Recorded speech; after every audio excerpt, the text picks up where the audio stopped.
Nicola Sturgeon's SNP is facing a furious backlash amid claims it has broken its own law on hospital waiting lists a staggering 300,000 times. Legislation introduced in 2012 was designed to ensure all patients would be seen within 12 weeks once a decision had been taken to proceed with medical treatment. But SNP ministers have found it increasingly difficult to meet the target, meaning thousands of patients are left waiting too long every month. Research by pro-UK campaign group Scotland in Union has revealed by the end of September 2020, the most recent month for which figures are available, the pledge has been broken on 312,473 occasions since it was introduced. In the quarter ending September 2020, there were 16,820 people waiting beyond the 12-week mark. The research has also revealed 4,171 occasions where children had to wait longer than the legal requirement for pediatric surgery, as well as 9,619 cases involving gynecological procedures for women.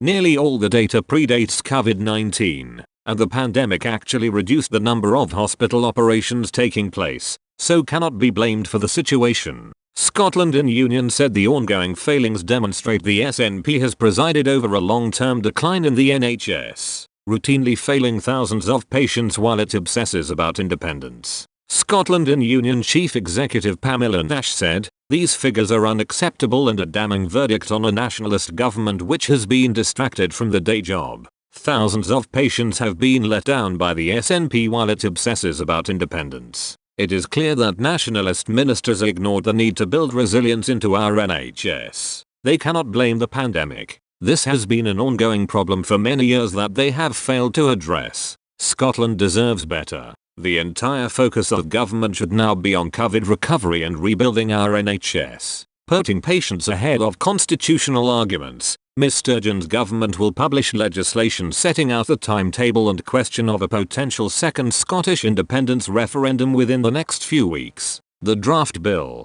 promised in the legislative programme the First Minister set out last year, is due to be published before the Scottish Parliament enters recess next month in the run-up to the Holyrood election. Constitution Secretary Mike Russell said, "We said we would publish it before the Parliament rose and we will. It is a very simple bill. There is nothing complicated about it. The key point is we have said we will put it in front of the people of Scotland at an election and they will have the decision on it. It is proceeding according to what we said. It is a simple short bill and people will have the chance to then decide what they want to do. That is democracy." Last month, the SNP released an 11-point roadmap to an independence referendum, setting out that a ballot could take place if May's Holyrood elections result in a pro-independence majority. Even if Westminster refuses to grant a Section 30 order, the party plans to force the UK government into a legal challenge if a Section 30 order is not granted. Critics questioned the timing of the planned legislation given the ongoing coronavirus pandemic.